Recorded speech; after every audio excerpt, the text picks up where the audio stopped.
Hey everyone, welcome back to the channel. Thanks for tuning in for another episode. I recently got asked a question from a viewer regarding how small is too small of a bait to use when chasing bass.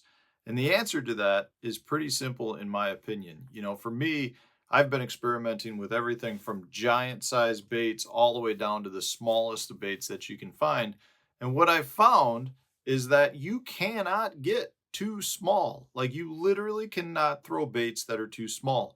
The issue that you run into anytime you're using really small baits is finding terminal tackle that will fit those baits appropriately. What I mean by that is sometimes if you're looking for, say, a hook for this guy right here, which is the micro TRD, uh, it's hard to find a hook that will fit this the way you want. You may find a hook that fits it, but maybe it's a low quality hook, and it's not that stronger size small hook that you'd want to be able to land, say, a 5 pound largemouth bass, right? Like the hard part is finding hooks and terminal tackle. The other thing is finding hooks that are made with appropriate weights that don't overpower the bait. If you find, say, a hook that works, but it's maybe an eighth of an ounce, well, if you were to put an eighth of an ounce on this guy right here, it's going to sink like a rock. So finding the right terminal tackle with a hook that can handle a decent sized bass of whatever species it is that you're chasing can be the tough part. Now, what I have found is that you tend to generate a substantial number of bites. For me, some of my favorite baits, just to show you some of these and to show you what I'm talking about. The one I held up, the micro TRD, which is, I think this bait, if I were to measure it, measures in right at about an inch and a half long. So that's the Z-Man Micro Finesse TRD. This guy right here is a Duo Realis Wriggle Crawler. This is their 2.8-inch size. It's basically as thin of a material as you can get when you're talking about throwing a wacky style, stick worm. Another one along those same lines is the Lunker Hunt Micro Stash. So this is one that I've had some good luck with fishing as a wacky rig. It's just a tiny little 1 inch. If I measure it, let's see, what's that? That's about an inch and a quarter. And then another one that I love throwing is the Berkeley Gulp Minnows. So this is the 2 inch, 2.5 inch size. It really isn't quite that big. It's really more like a 2 and a quarter, but they make these in even smaller sizes. So anytime you're talking about these tiny little baits, we're really talking about trying to mimic that forage baits that are like those tiny little minnows that are around, or maybe it's the young of the year bluegill. It's baits that tend to just mimic some of your smallest forage. And like I said, the problem is finding the appropriate gear, being able to present it, because a lot of times you're talking about having to throw it on really light line, throw it on some light action spinning gear. If you're into the bait finesse system with the BFS, you can do it with that as well.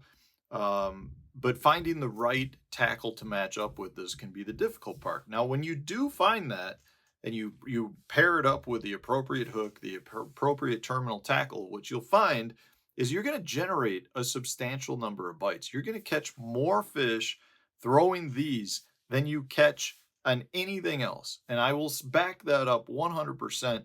And it's not necessarily just bass. I mean, you're going to catch everything in the lake.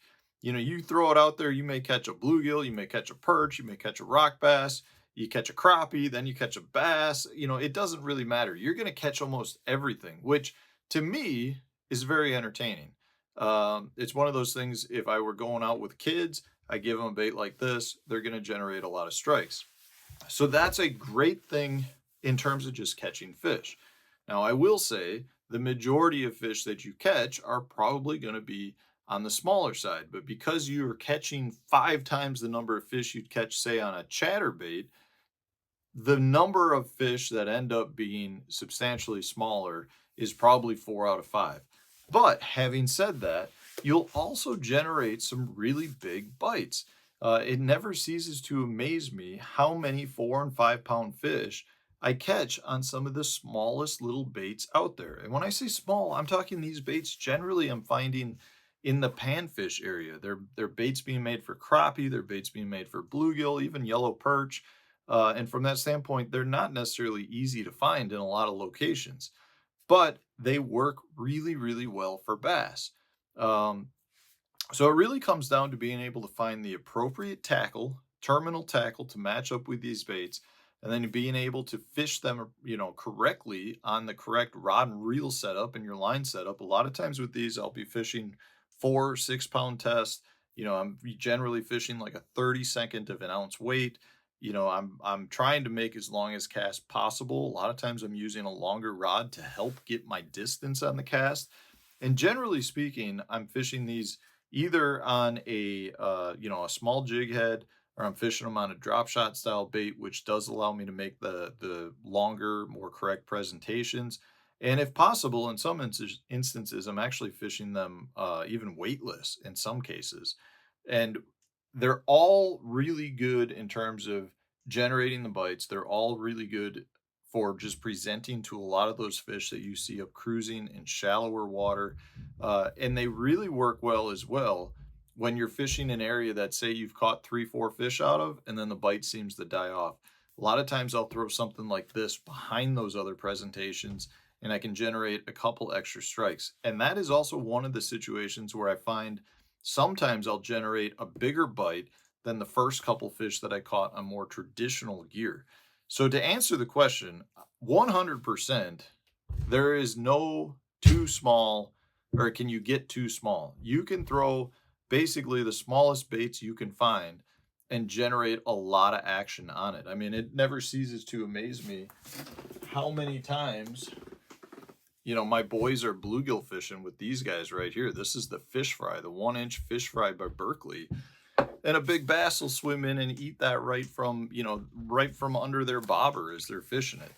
So it really comes down to being able to present it, being able to still fish it in those areas that the bass are living. But if you're able to do it and you find the right gear and terminal tackle to pair them up, you can take any of these baits, you can take any other small, panfish sized plastics and generate a ton of action. And the other key I want to point out too is there are times of the year where I find that these do tend to work better. One, your post spawn period, when the fish tend to be keen and on much smaller prey a lot of times.